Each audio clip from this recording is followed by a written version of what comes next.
You are listening to the Gritty Podcast, where we talk about all things gritty.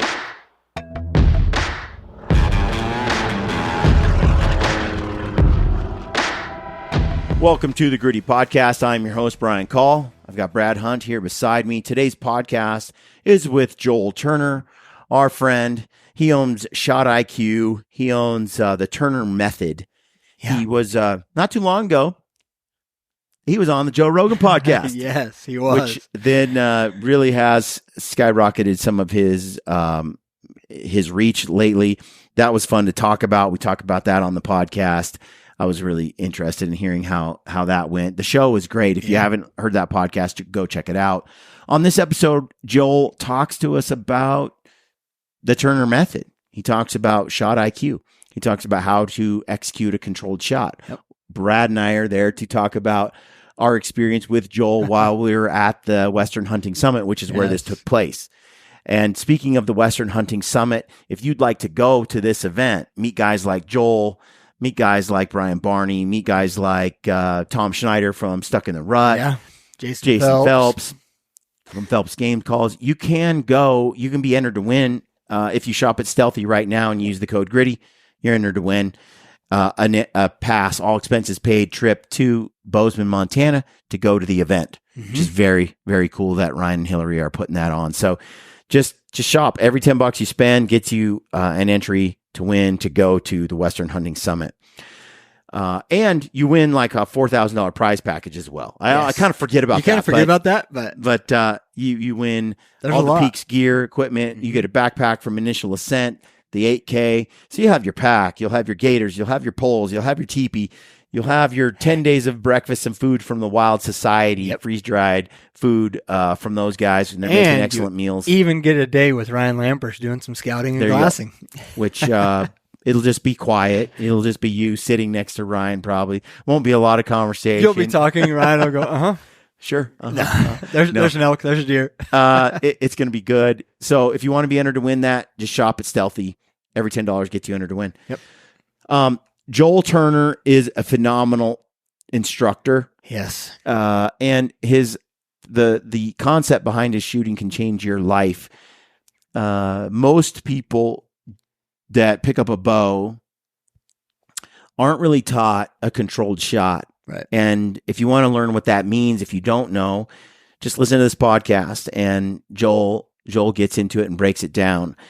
And it can completely change your life moving forward. It's not just about your shooting. It can change many aspects of your life, which Joel gets into. It's a powerful way to control your mind and to exercise your strength of will. It's fascinating subject. I'm shooting better than I've shot in a few years. Being able to put some time in, having Joel right there, freshen me up a little bit. Got the bow. It's like I've had periods where I've had to switch bows, which makes it really tough. I'm not crying about it. I mean, it's nice to get a new bow each year, but at the same time, it's a curse. When you go undialed and you like it so much and you got to go to something else. Yeah. So anyway, check it out. And then if you do like what you hear, check out the Shot IQ. Joe Rogan bought the course years ago. I think in 2016 he did, or 17. And then from then on, took a lot of that to heart. So it's a great show with Joel. I enjoy all my conversations with Joel Turner. Absolutely. Known Joel for a long time. His son, Bodie, if you don't know, is, what do you call him? An incredible shooter. A phenom. A natural. Yeah, exactly. Like a winner. He is an archery. What is he? He's won it all. He's winning. You know, he his shot and stuff, but he goes into such depth too on learning from other people and learning how, why were these people so good? How can I get this good? And he just goes all in when it comes to shooting, and it is paid off. I mean, he's been we talk about Bodie. We talk about his journey when he started shooting a bow and how he's one of the best in the world, if not the best in the world right now. Yeah. At archery shooting. So incredible. He's going on 17. Yeah. Amazing. So anyway, we're rambling on. Enjoy the show. We appreciate your support as always. Couldn't do this without you. Stay gritty. All right, folks, welcome to the Gritty Podcast. I am your host, Brian Call. The co-host here is Brad Hunt, and today our guest is the notorious, I got new titles. Joel Turner. Yeah. Shot IQ, the Turner method, and all-around shooting expert. And also, not new to this podcast, 2016, baby. Yeah. Joel Turner had a debut here, and he opened my eyes. I went to Brent Hahn's house, who owns Valkyrie Archery. Yeah. Ryan Lampers was there too. Yeah. And you proceeded to change our lives with your shooting technique, shooting method, which at first I was skeptical of. And it was in its infancy then, though. You know, I didn't know how to explain it as well in 2016 as I do now. I figured it out, though, because, you know, as we went through your teaching methods and we were shooting, and everything about what you were teaching, Ryan's entire body tried to reject. I had been shooting a hinge for a while and kind of had that sort of a little bit of a surprise just by the hinge forcing me. Yeah. Don't worry, I would have figured out how to punch it over time and I would have done a open loop shot, but an uncontrolled shot. But you taught me the concept. The idea was so life changing. And here we are at the Western Hunting Summit this week. This is the third one you've been to, or the fourth? Third. Yeah. And all the attendees come here. They get ridiculed, mocked, shamed. It has purpose. Shamed. It has purpose. It's like, you know, you say notorious. Whatever's out there on YouTube has made me somewhat notorious for being an a-hole. That's just at the beginning, and it has purpose, right? I'm trying to figure out what is really in your head and how strong is your system. The truth is, you're beloved at this point because you have empowered people who really want to be good archers, good rifle shooters in the moment of truth, but have constantly failed. You open up their world to success. Yeah, and it was from my failure. You know, people, how did you figure all this stuff out? I'm like, man, I'm in the trenches. I'm in the trenches of this, way worse than somebody else. You know, it's been really just a life journey, figuring out how to deliver this information to other people. And they all think that I'm talking directly. Oh my God, he's talking about me, right? Oh, he's talking about me, and I am, because I'm talking about human beings and how the human mind works. Right. So, and we're going to talk more about that. So people that have never come across you before, maybe this is their first time, maybe not. We're still going to get into the discussion on the overall idea behind what it is you're empowering people with, skill set. But we're going to talk about this new release as well because, dude, it's taking the entire summit by storm. I have one, Brad has one, Ryan has one, and I think half the attendees have one. So it's funny because initially getting into that, you were like, you know, it brings you back into the moment at the time, and I'm like, I bet I can punch it, Joel. And it was like click, boom, but it does. It really makes you slow down, and it brings you back every shot. We'll get into that a little bit later. yeah. I can't. If you're listening for the first time, Bodie just made a post to this morning, I think. Yeah, yesterday. Who is your son? Yeah. And tell me a little bit about him. So Bodie, his accomplishments. Yeah, Bodie started shooting a bow at 10 and a half months old, and just has progressed. Archery is my life. I've been shooting a bow since I was 7. I'm 47 now, so I've got 40 years of archery. Not good archery for a lot of that. But once we started to figure that out, and it was cool because when Bodie was born, that was 2007. Yeah. And that was right before I really started to figure this stuff out. And it was cool to be able to steer him in a path to control at such a young age. Yeah. And now he's just a phenom in archery because of his mental control. I mean, he won the Vegas shoot in the professional division at 15 years old. He's the only person in history to shoot 2 660s at Vegas or at Lancaster. And he's the current outdoor field champion. He just won Reading. And now he's 16 years old and just a machine. So I was reading his post on Instagram, which I thought was pretty wild. And he was talking about the release. It's made by Stan. Yeah, Stan Onnex Clicker. And he made this post, which kind of sums up, I guess, where a lot of us are sitting right now in our minds with this thing. But he said, some of you may have noticed that I have recently changed releases. I got the opportunity to test the new Stan, Onnex Clicker. Yeah. So far, I have shot a State Safari Championship, Reading, Gator Cup, and SoCal Showdown. At every one of these events, the release has performed flawlessly. A thumb button was something I thought I would never compete with. Right. I just never agreed with them. So he's been using a hinge this whole time. For years, he's been shooting a hinge. Very hesitant to shoot a thumb button because in the professional archery... Why fix what's not broken, by the way? Yeah, Right. sure. I mean, he's killing it. Yeah, he's killing it. But in the professional archery world, most professional archers will end up shooting a hinge with a click in it because they find more control with that. And they say that a thumb button makes them punchy, right? And many of them have said this, and you can see it if you watch World Archery or USA Archery. You see even the commentators are making comments, oh, if this particular archer can just get their thumb on the button, they've just got to shoot an 8 or whatever, and they just yak that thing in it, and they don't win with it. Yeah. So there's this stigma of thumb buttons. Everybody wants to shoot a thumb button because they like how it feels and they don't have to roll their hand and all this stuff, but it's that click that keeps them present in their shot process. So I'm thinking, why in the world do we not have a thumb button with a click in it?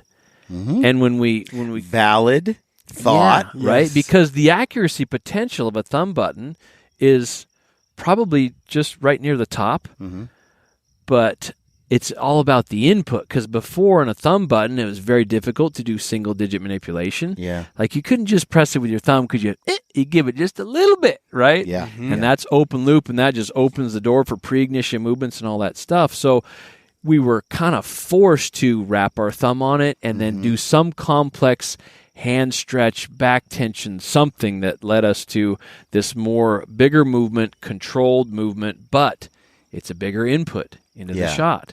And it was all based on preload, like how hard you put your thumb on it depended on how hard you had to pull later in the shot. So there was that inconsistency. And so we gave Stan the idea, and Stan was awesome because they listened. Yeah. Because I was able to explain the science of the click, and that's what I think that was missing. Because clicks and releases have been around for decades, but nobody's ever put in a thumb button. If I could manipulate, I shoot better. I've always shot the best with a hinge with a click in it. So for me, I just get in there, roll to the click, and then it's just, okay, and then I go through, and it goes. But in the wind, I had a really hard time just easing in and making that controlled release. It'd get me all like shaky, and then as you're getting blown off target and it's not going, my hand would tense up. I have a lot of manipulation I need to do, and I have the iron claw of death on the hinge. And I just found like in a tense situation, I would wet the bed with it. Like when an animal walked out, or when the wind was knocking me off target at like a total archery challenge, just hitting me hard on 3D. I'm like, I moved to the thumb but if there was no wind and I didn't get that lock, the hand of the iron hand, the hinge just goes right where I want it to go almost every single time. My arrows will stack into each other. And at that time when I was using a hinge, the bows had a little bit of a squishy back wall, so I could sort of just pull through, pull, and I was really steady and stable. But things changed. And to me, once you handed me this release, and it felt, I got that click. I've said this you can explain it how you want to explain it, but in my mind, it's like a practice run before the real shot. Absolutely. And that like allows me to go, this is how you do it. Yep. And then take the real shot. That practice run is every time before I actually have to execute the shot, I get one practice run immediately before. Yeah. And as you always say, it brings you back into the moment. And somebody like me, I'm not high strung at all or punchy on the trigger, but Sure. I shot it all weekend, and man, night and day difference, because every shot, it brings you back into, like you said, into the moment, and I can just focus on, as you say, the practice run. I'm there. I may be out of it. I'm focusing on my sight or something, and I click, and I'm like, oh, no, this is the moment, brings you right back into it. Shooting goes like this. Yeah. A ton of people have said the same thing. It brings them back into the moment. I don't have that problem. Like, it doesn't, I'm already in the moment. Like, the second I start going, I've been doing this for a while, since 2016, trying to always shoot the way you say. I go through times where I put the bow away for 6 months and I bring it back out, and I'm right back to fighting the punch, the open loop.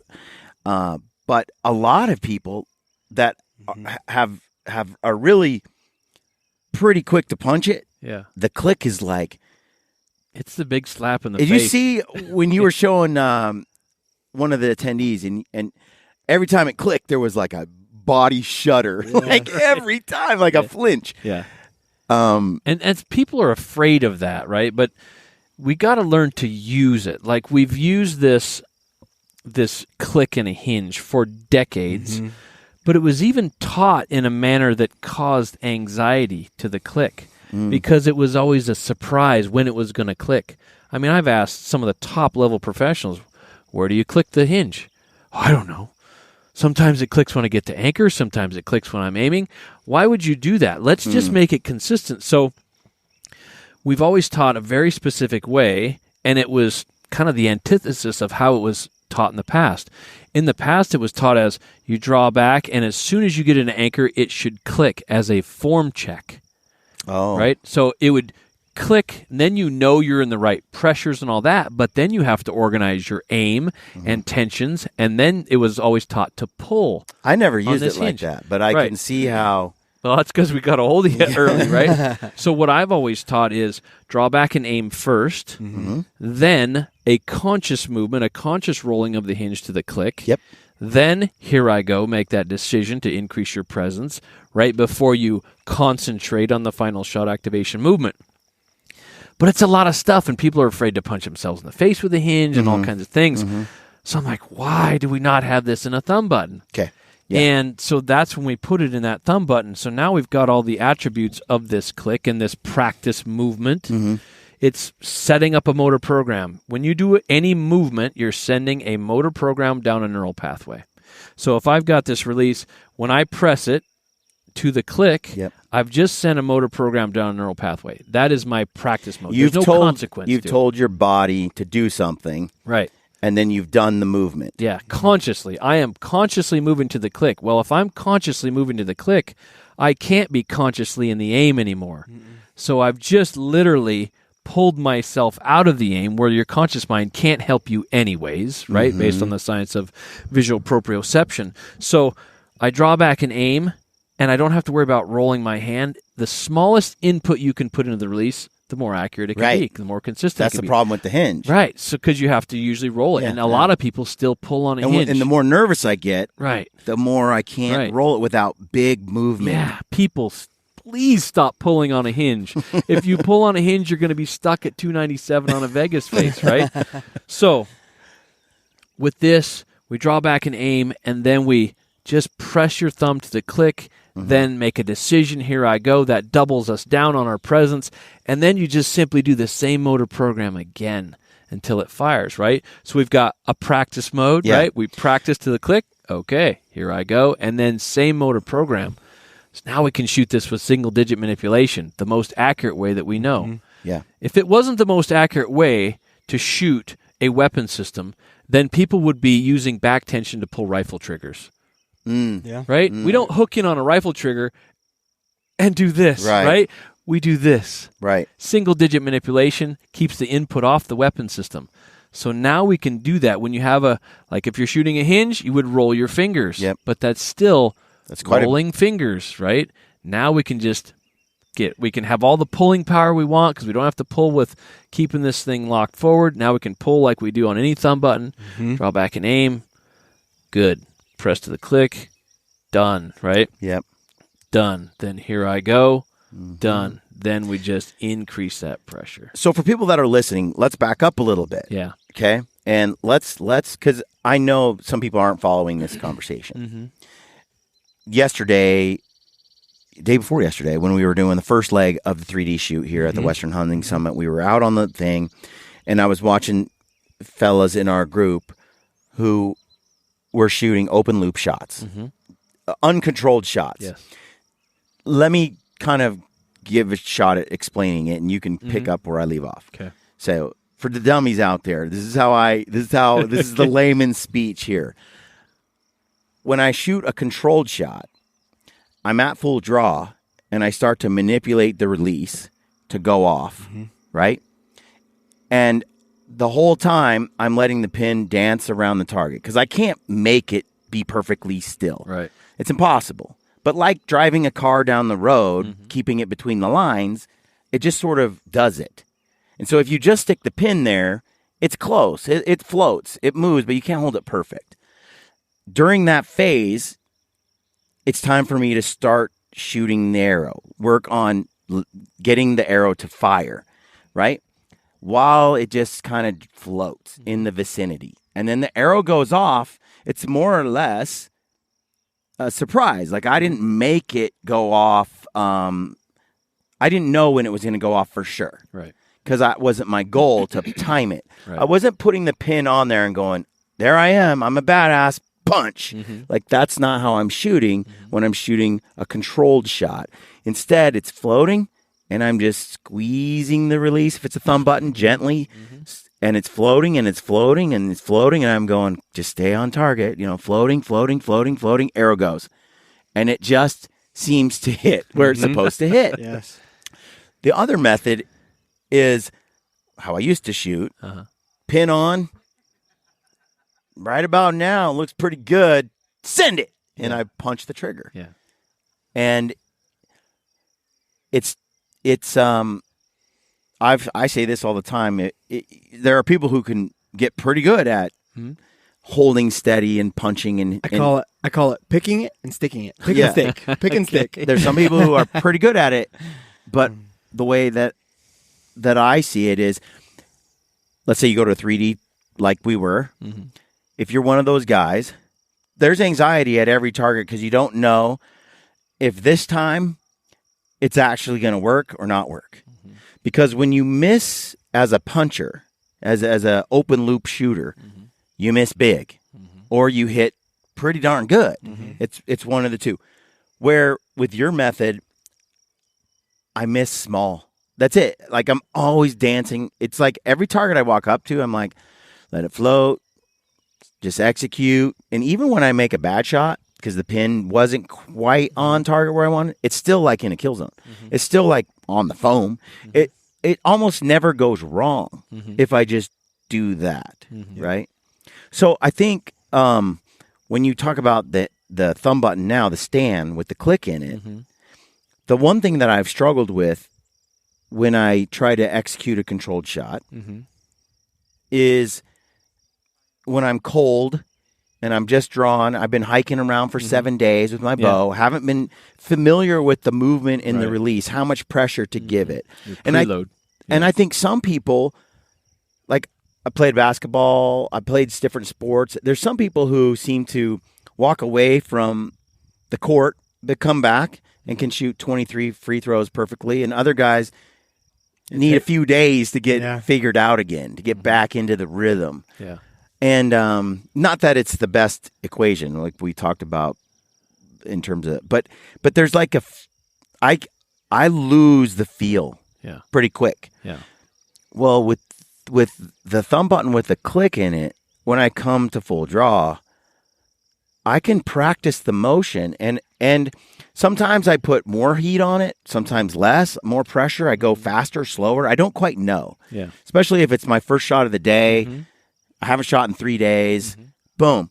And it's like when I get to the click, and I try to go as slow as I can. I try to go pretty slow to the click because I'm trying to figure out what pressure is moving it. And when I move really fast, I don't even know because I just got to the click and it's like, well, crap. I want to leverage that practice run. Sure. For me. Yeah. And it's like, click. Oh, yeah. And then I just do the same thing again. Right. And I let that pin dance and it just smashes. Whether you get there fast or slow to the click, you've sent the motor program, right? But you always end up at the same place. The preload on this is always the same place, right? Whereas before on a thumb button, you would, if you haven't shot it for 7 days, you preload it super light because you can't remember, right? So you preload it super light, and then you find yourself pulling forever. Then it gets stale, and you're like, oh, when's this thing going to go off? As soon as you have that thought, your mind's like, oh, I'll You're take off care target. of you, Brian. Send it, right? And that's when we go open loop, right? You just described my problems with the thumb button. So now that, you haven't shot this thing for 7 days, whether you go fast or slow through this practice run, you still end up at the same place. And you're like, oh, okay. Right? Yeah. So even if you have that windy condition where you have to go open loop, we had a time shot where you have to go open loop, you would be punching it. Open loop means too fast for you to stop or modify, too fast to gain feedback. It's a trigger punch, right? That's open loop. Yeah. This is closed loop, slow enough you could stop it, right? But that's key right there. Even though if you find yourself in an environment where you need to punch the trigger, and those environments do happen in bow hunting for sure, you're punching it from the same place every time. So when you do punch the trigger because you had to, because you recognize an environment where you needed a faster shot, this thing is the same. It's the same preload every time. You're punching it from the same place, so you have limited the range of motion of the pre-ignition movement. Like if somebody takes and punches a trigger from here, like not even touching it, boom, they've added range of motion. That's going to hit in a different spot than if they punch it from here. Yeah. Well, if you need to, we're punching it from here. Yeah. Every single time. Every single time. So on those time shots with this release, you're smoking it. People they'd get the full draw and they'd get to the click and then 3, 2, bah, and they'd punch it. Yeah. And it still goes right in the 12 ring, right? Just because now you can punch it from the same preload. So I get it. For hunting applications, phenomenal accuracy still, right? I will attest to it because I am somebody that almost every thumb button I've had, I like how they shoot, I like how they feel. And I get to, I'll pull, be going through my motions, and then last second, I get impatient, and I dump it. And it's last second, where not once did I do that with that release all weekend shooting with that. And it was because of the presence difference. Correct. 100%. And like I said, for me, it brings me back in. I'm somebody if I'm laughing, having fun, I don't necessarily always focus on my shot. But even if I'm laughing, having fun, and having conversations while we're shooting, every time I went and shot, I would still be kind of in the mindset of happy-go-lucky, and then a click, and it's whew, I was back into it, and I shot the 2 best rounds I've ever shot on a 3D course ever. And it's, people were, well, it's a new release. It's your honeymoon. You're in the honeymoon stage of this thing. Why? Why would this ever be a honeymoon? Because exactly, and this is with any release, right? Right. People will, I'm punching this one. They'll get, the bow shop. Oh, maybe you should buy one of these. Yeah, right. So you get a new release, and you're like, oh, yeah. You get to press the trigger on that thing perfectly one time. Yep. One time, and your body goes, oh, new way to brace for impact. I got it, right? And you shoot good for maybe a week. Yeah. And then you're back to punching the same thing. But that's only because you never blueprinted how you did it that first time. So let me restate that. So I think, what you're describing is people would often try to fix their open loop, which is an uncontrolled shot, meaning a shot where they're trying to time their trigger finger or whatever it is to fire the release at the time their pin is on the target. They're forcing it now. Yeah. Now, it's not a surprise. Right. It's not controlled. At any point during the process, when you say controlled shot, you're saying in the process of the shot, you can decide to stop shooting the shot. I'm saying that you're moving the trigger in a closed loop fashion, which means it's slow enough that you can gain feedback within it. Slow enough you could stop it. That's how keenly concentrated you are on the trigger movement. Yep. I could stop this anywhere within it. And it's a very slight movement. It's a very slight pressure increase. But why do we need to do that, right? Like, what makes a punch so bad? Yep. Well, the punch limits accuracy because if you go open loop, right, if you move the trigger faster than you could stop in the middle of it, there will always be pre-ignition movements. There will always be other muscle contractions that brace you for that impact. That's why it's punching and linking all these things together so that it can brace you for it. It wants to know when the explosion is going to happen. That's why punching is so bad. You'll see a lot of guys as they're holding their bow and they go to shoot their front hand. Click. Front hand, or they have even zeroed their bow to a micro collapse. Yeah. Like a right-handed shooter is going to collapse to the right. All those arrows are going to go to the right, and then they zero their bow, and then all of a sudden they gain control of their shot through knowledge or whatever, and then they shoot this surprise break, and they shoot way to the left. And like, whoa, what's that all about? It's because that's where your arrow hits when you don't collapse. Right. You're so good at the collapse. Yes. And you know, when you do punch a trigger, you don't know which pre-ignition movement's coming. Yeah. You don't know which one's coming, and you don't know when it's coming. You know that it's going to happen as you punch the trigger. It might be a micro collapse. It might be grabbing your bow. It might be wincing your face. There's all these things your body tries to do to brace for impact, which messes up the arrow flight a microsecond before it leaves the bow. You are catching these, you're doing these muscle contractions. They all get sent down the same neural pathway all at the same time. So you're doing these movements while the arrow's still in the bow, and therefore you're not hitting the center. One of the things that, a cue, for those that are listening, I think one of the things that we observed, gentlemen were over here shooting, okay, and I was trying to explain to a couple of them, because they're all over the map, you're shooting open loop. You're shooting an uncontrolled shot. You're punching the trigger. And they're like, no, I'm not. No. I'm just squeezing and it's going. And they're convinced they're doing it the right way. Yeah. The gentleman that we were hunting with that first day, he thought he was too. He'd listened to all the things you said. He had tried it. He thought he was doing it, and he wasn't. And then when he felt the real one, he was like, well, I've never felt that before. That's a different feeling. Right. And one of the things that you, a cue that you gave us. So if you're out there listening and you're like, I don't know, I think I'm doing it right. I'm a pretty good shot. One of the cues that was helpful was get on your release, and I want you to shoot it as slow as possible, right? Whether it's a finger, thumb, whatever, it's like, okay, 1 1,000, 2 1,000, 3 1,000, 4 1,000, 5, 8, 10. Can you get to 12? Can you slowly be squeezing through that whole phase or not? And what inevitably happens for the person who is not able to do a controlled shot, right? They can't do it.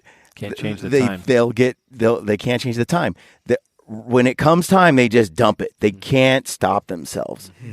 And anyone who is shooting closed loop, controlled, they can hold and just take all the time in the world and just keep squeezing, whatever that mechanism is, and squeeze. They understand that that's their only job, right? Their job is not to hit the target. The job's not even to shoot the shot.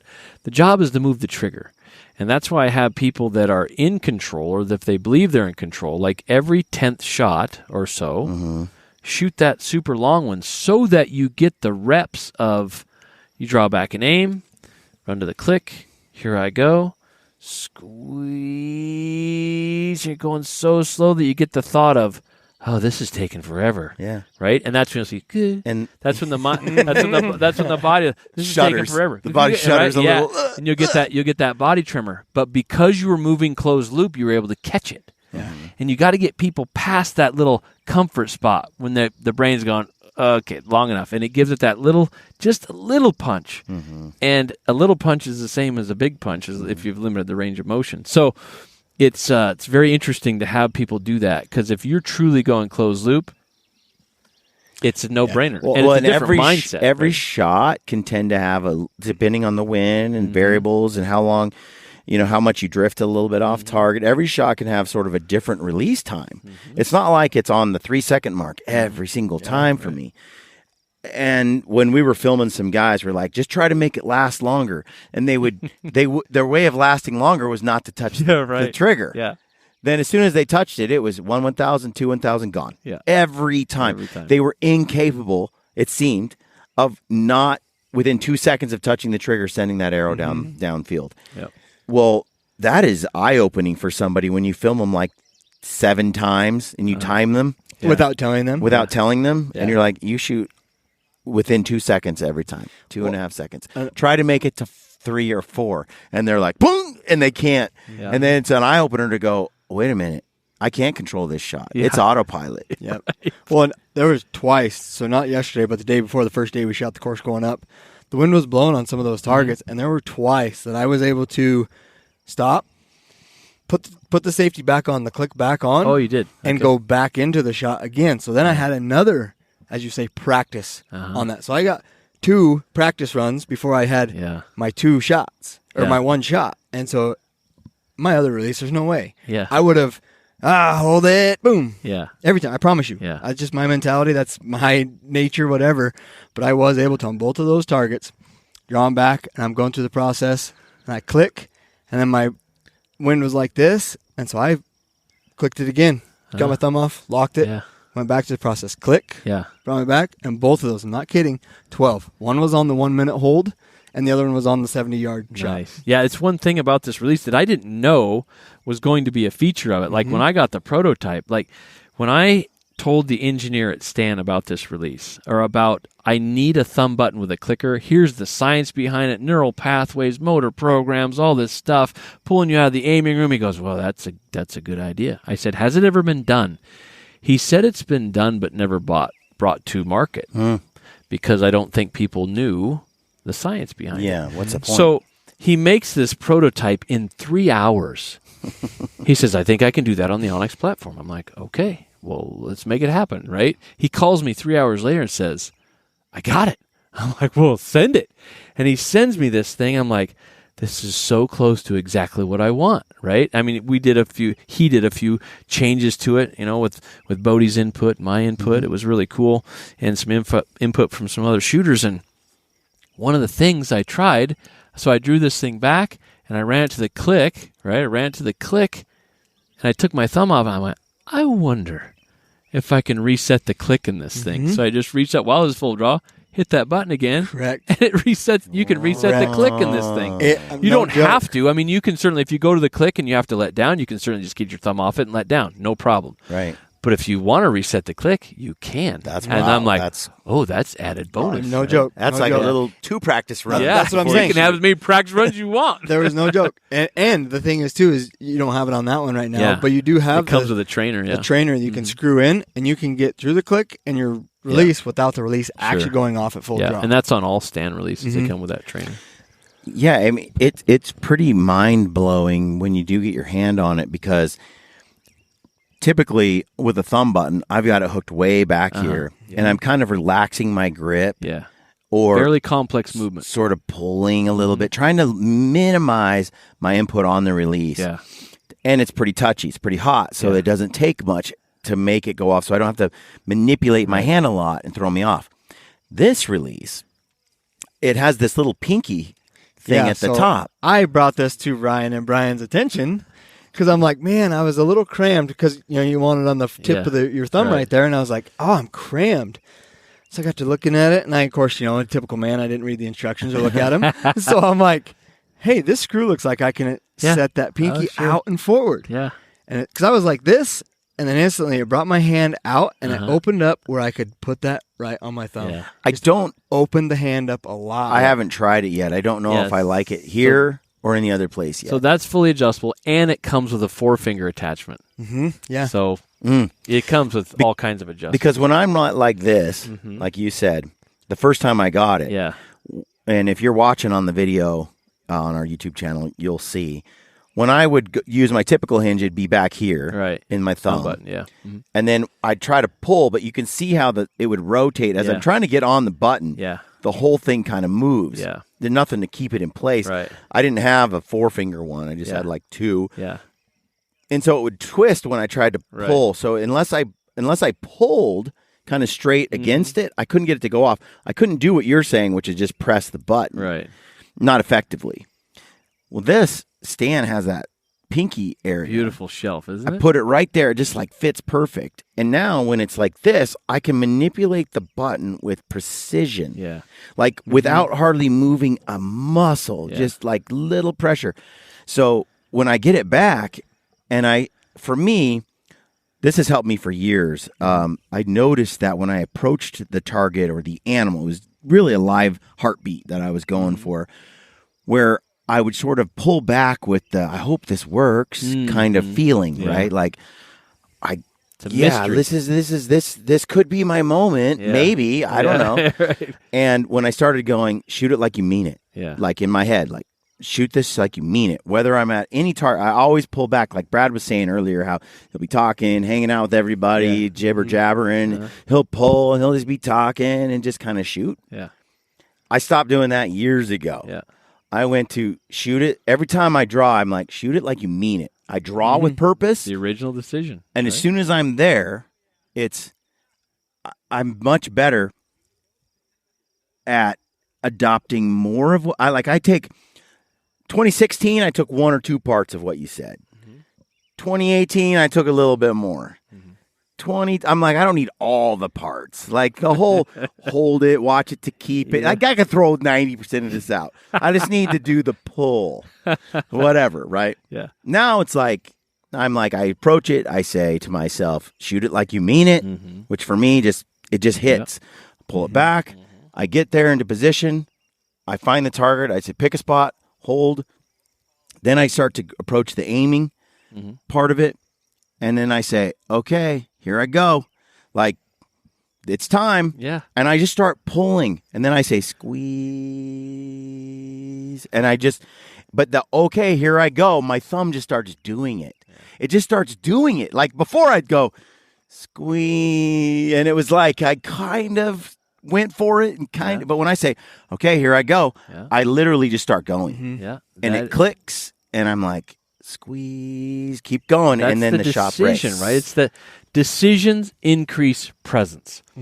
My original decision, I'm shooting the shot with control no matter what. Yours is shoot it like you mean it.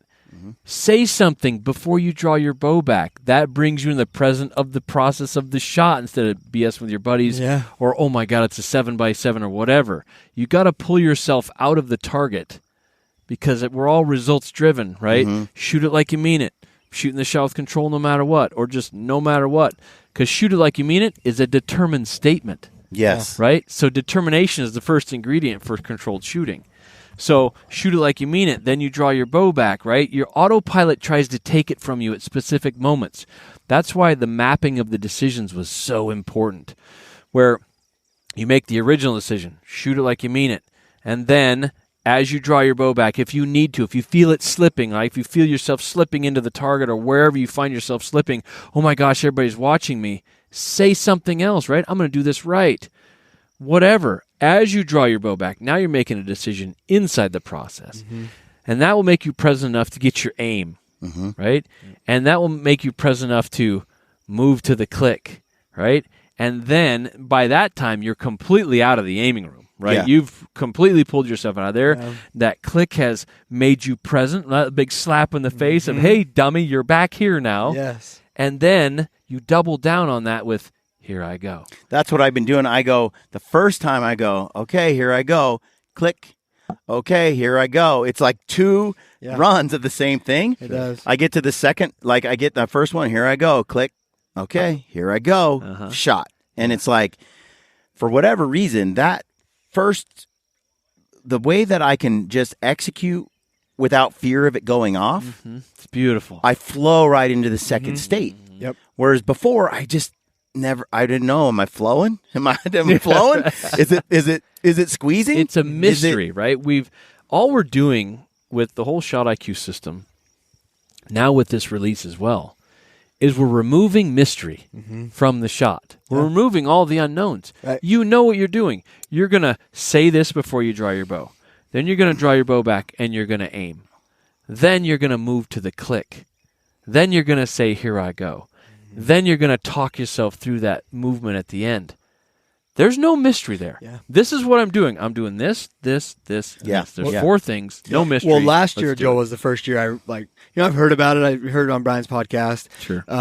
I saw it from the summits before, but I never was here until last year. I never got to experience it firsthand, me and you one-on-one. And last year, the one thing that really, really stuck with me was get it done. Because on my draw, I'd come back and I'd do the whole get in lock it in, you get your move body the face. ready for impact. And that's what you're something doing. since that day has really resided with me because I notice I come back, one, my bubble's almost level, perfectly level every time I come back. And two, I'm hitting my same anchor point fast every time. And it's just like, I don't search for a pin on the target. I come back and I'm already in it. And it's like the pin, the peep, the housing, everything lines up and the pin is there. And so I can start going to the next step much quicker. Yeah, that was me too, Joel. The 2016, I was a wreck. I'm at Joel. I'm at Joel sitting there, and he's like, "Okay." And I did the classic: pull it back, way above the target. Yeah. Drop it down like forever into the pins into the target. Then get ready. She's like, "Why don't you just put the pin on the target? What are you doing? Just put it there. Just stick it on." And I'm like, you can do that? Like, I always brought it down. And so then I started drawing and just sticking it there. It's like, I'm there. Like, there is no, moving this. You should not be able to tell me what direction your pin comes from. Yeah. Just get it done, right? It means nothing. It is a thing you need to get done, obviously. Yeah. But it's a conscious thing. You draw back. It's a 30-yard target. You got a 30-yard pin, or if you're shooting instinctive, it's your sight picture, whatever. Draw back and aim. Get it done, and then simply watch it to keep it. Yeah. Enjoy the show. You don't have any control over the show anyways. Just let it dance, do its thing, and then move on. But consciously move yourself on. And that's one of the things that movement to click And does you can see, beautifully. though, guys that are trying to adopt the method, trying to get it figured out. They'll get there and they have the tremors, like they're resisting the urge to just send it, right? They want to punch it. Their pin's where they like it, and their brain is saying, get it off, get it going, shoot it, let it go. And they're fighting that, right, as they're pulling back. And when I was smoking targets yesterday, it was one of the best 3D rounds I'd had in a long time. I just got to enjoy the show. There was no anxiety at any target. 100%. I just was like, I'm going to hit. If I don't get a 12, it'll be a 10. Worst case, it's an 8. There's a little wind. I don't know, but I'm going to be there. Yeah. Like, there's no wondering anymore. Like, I'll just shoot a great round. Yeah. And all I have to do is follow all my steps and then continue. What I find when I start to have trouble, I've stopped saying, here I go, squeeze. Like, I stopped. And then I end up hung up kind of in mid-shot. I stop squeezing, which I do. I'll stop squeezing when the wind's hitting me. Sure. And then continue and stop and for those micro perfections to keep the pin where I want and get closer and closer to the moment that it goes off. But there's a difference between that and when I just freeze because I'm kind of out of the aiming or out of the shot execution. Like I'm not consciously doing this. Right. I went somewhere else and it's like, oh no, you got to squeeze the release. Yeah. You got to bring yourself back. And the way to bring yourself back is here I go. Here I go is the giant reset button. It is what will always bring you back, whatever release you're shooting, right? Yeah.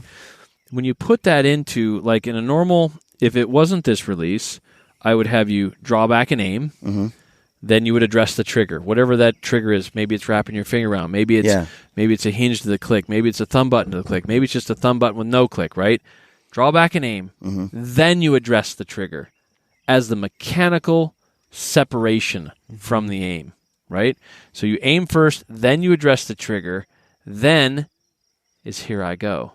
Or whatever decision would get you to jump off a cliff into water, right? Yeah. So you're saying, too, I could do that. I can say, here I go again in the middle of that process. You should, because when you evaluate, when you realize, wait a minute, I'm not doing it. Yeah. Here I go.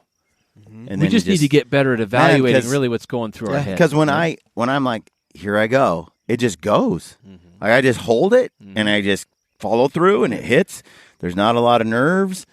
If I don't say it, it's annoying that I have to say it. See, and you know what I mean? Like I feel it's a conscious decision. It feels a little cheesy having like words to say. Yeah. And it just does to me. It's like I just want to be ice in the veins. Right. I just do my thing. Right. But thoughts aren't thinking. It's right? true. Thoughts are what you hear. Thinking is what you say. So if you're not saying anything, you're shooting by thought alone, and that's not thinking. Well, and again, for me, like that click, because as I say, it brings me back into the moment for sure. And it's like, even if I said it before, I may forget about it, but then that click, and I'm like, oh, you are right here, like focus. And I'm not kidding, it made me shoot 10 times better. 10 times better. I mean, say that again. Thoughts are what? Thoughts aren't thinking.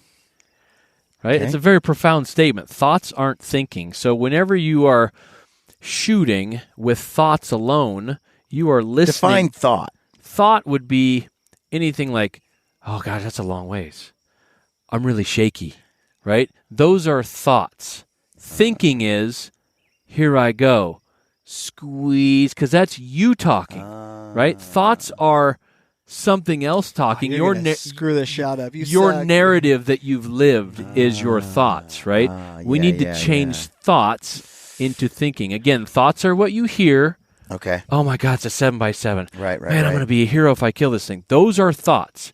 Thinking is, I'm shooting the shot with control no matter what, right? I mean, total difference. I heard Jordan Peterson talk once, and he said something that hit me where they were talking about people with a lot of anxiety when they went to speak in front of people, like Ryan Lampers. Sure. They're very self-aware people, introverted usually, self-conscious. So when they're in front of a crowd of people, instead of being focused on the message and what they're trying to share and communicate, they're like, they get distracted by, do I look stupid? Everyone's looking at me. Thoughts. They get themselves out of the moment in the delivery, and instead they focus on being hyper self-aware. What do I look like? Am I doing it right? I'm shaking a lot, and it's more like I. But when you're out there communicating, you're projecting outward. You're not thinking about yourself at all. You're thinking about the activity. You're thinking about the execution of what you're doing. And you're basically saying the same thing. Thoughts aren't thinking, right? I mean, because when I public speak, it's like I make a conscious effort not to think about me. Yeah. I make a conscious effort to make it about what I'm the content, the message, execution. Right? Yeah, absolutely. So it's the same thing, and that's where we've started the new brand called the Turner Method, where because after Rogan, after being on the Rogan podcast, when he mentioned that you can take what you do at Shot IQ and apply it to so many different things in life, I'm like, yeah, but I didn't have the nexus. I didn't have the definition of the connection to that, right? Because my life is about shooting, right? But as a cop, I had to become more educated about empathy and all these things that other people are going through. And when Rogan said that on his podcast, everybody now thinks that I'm this expert because of, the story that was told on the podcast with the hostage rescue and all that stuff, because I have performed at a very high level in what people think is a very stressful situation, which it is, right? But because I performed in that, in the life cred category, that's seen as at the top. So now I've got people from all walks of life calling me, texting me, messaging me with their life issues It might be a golf swing. It might be an anxiety attack. It might be anger management. So I'm going, holy mackerel, I just want to shoot some stuff. So I've got to become a bit more worldly and educated in how do I take what I do at Shot IQ and push it into life, right?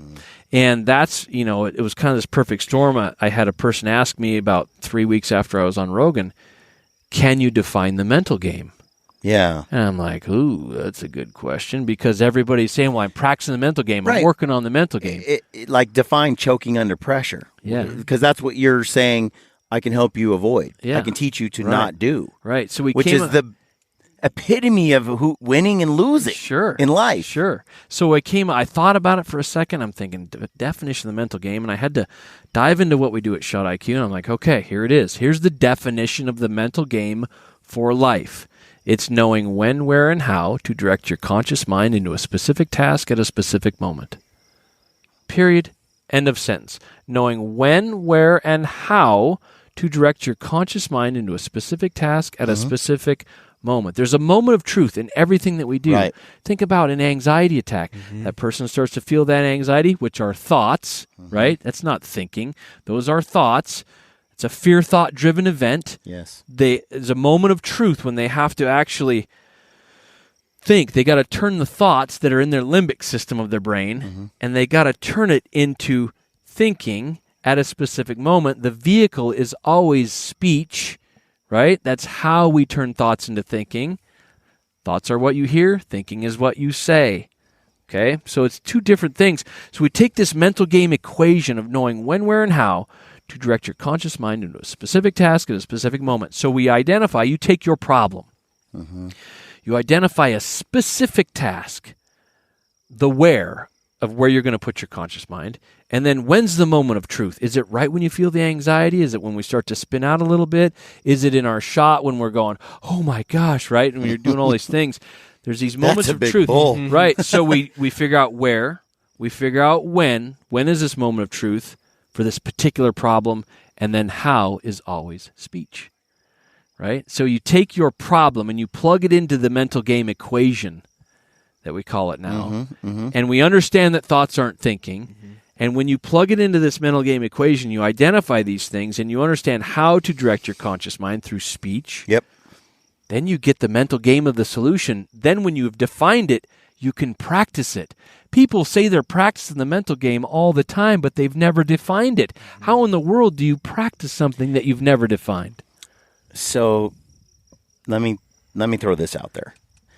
You're Kobe Bryant, Michael Jordan, Larry Bird for the old guys. Yeah. And it's the last 2 seconds. Yeah. Ball's going to be thrown on the inbound. You're down. You're down 1 point. You got to. If you make the basket, you win. You miss, you lose. You're Larry Bird, who just seems to have made it every damn time. Like, what are you thinking? Tell me what happened in his mind. Where he needs to put his conscious mind. Yeah, what happened in his mind? Because he did it every time. So he obviously found a way where others choke. Yeah. Like they don't execute. So here's the science of choking, right? Yeah. Choking under pressure, if you will. So Larry Bird has figured out the mental game of his particular basketball shot. Yeah. And you would think that you would want Larry Bird to think about the movement itself of the movement. But because that movement is open loop, it's smooth, it's efficient, it's fast, you don't want to actually put your conscious mind into the movement that's supposed to be open like throwing loop. a baseball. Right. That's just sort of instinctive. That's the definition of choking, is putting consciousness into a movement that's supposed to be open loop. You're not supposed to gain feedback within that. So how does Larry Bird do it? He needs to keep his conscious mind in vision, because that's what guides that movement. That's what guides the trajectory of the ball when you're throwing a baseball, when you're shooting a basketball. So there's different mental games for different things. Just so happens in shooting, in precision shooting, we have to put our conscious mind in a movement. In most other sports, you have to keep your conscious mind out of the movement. Right? So instead of him like being hyper aware of how to shoot a basketball, how he's going to break his wrist or whatever, that would screw up the totality of the movement. Right, because it's more like an instinctive flow. Yes. So what you're saying is Larry Bird gets the inbound pass, and he's envisioning in his mind the ball going through the hoop. Basically. He's envisioning, like when he sets up for it, he sees the hoop. That's the initial thing. You see it, and that's when you just do the movement that you've done millions of times. Right. Yep. You let that motor program do its thing. But what is he not thinking then? He's not thinking about the movement. He's thinking about the vision. So he's not thinking about bring the ball up to here. Nah. Do this That'll thing. That'll kill it. That'll kill the totality of that movement. He's probably also not thinking, what if I miss? Yeah. So that doesn't, you put it where it can help you. That's where you figure out the where.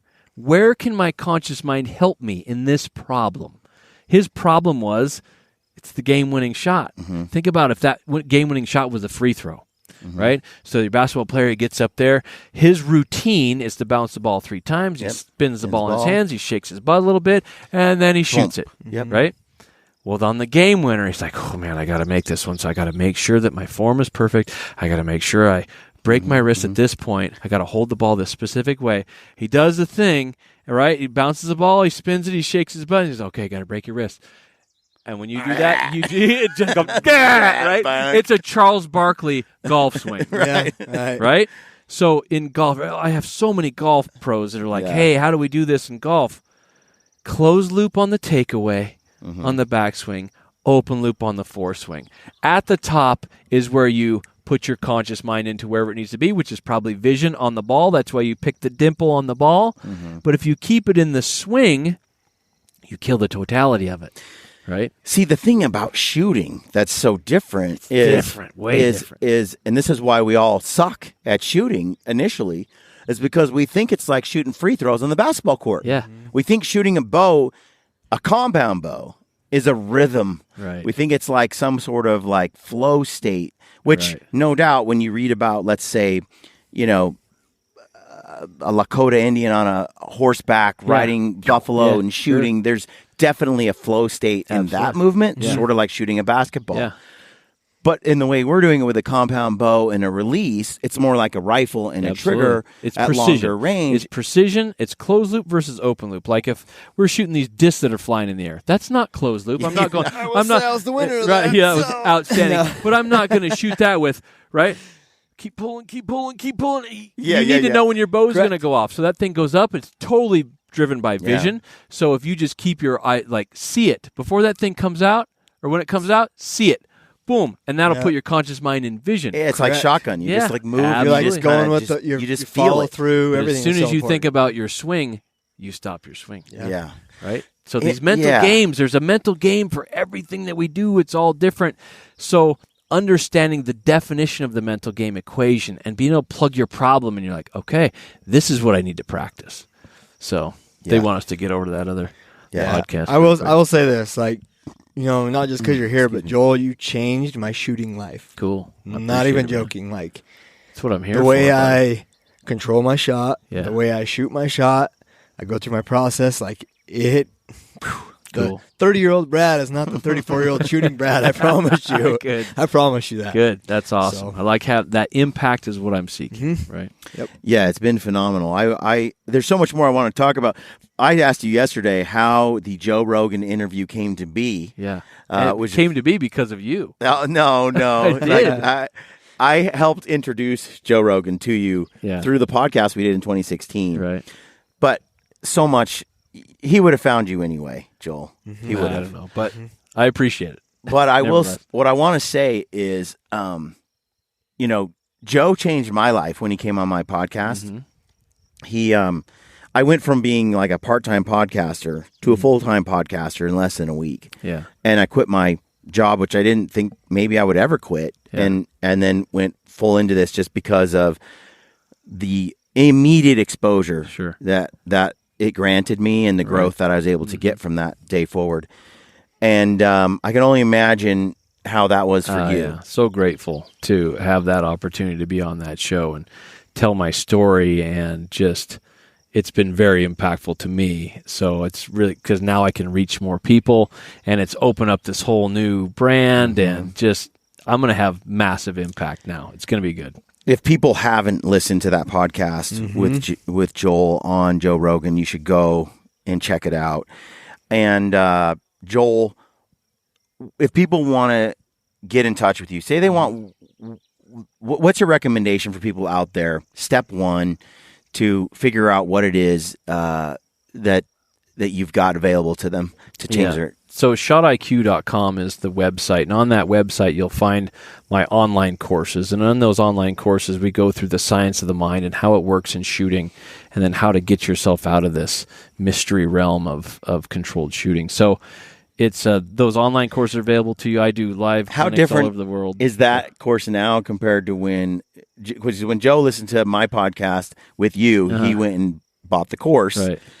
And then he took the course. That was 2016. Yeah. Is it the same, or did you? No, it's the same, but so much more enhanced now. I mean, there's video of Bodie when he's like 5 years old shooting on that. But now I'm really diving into this thoughts aren't thinking, the mental game equation, because all the thing I have even better explanations now for how we do what we do. Yeah. And it's so much. It's faster. I can get to you faster and get you fixed faster just by quickly changing how you think and how you approach in the mindset toward the shot. I can attest to that. Sometimes people think that they can't learn from an online platform. They need someone there to teach them. What do you think about that?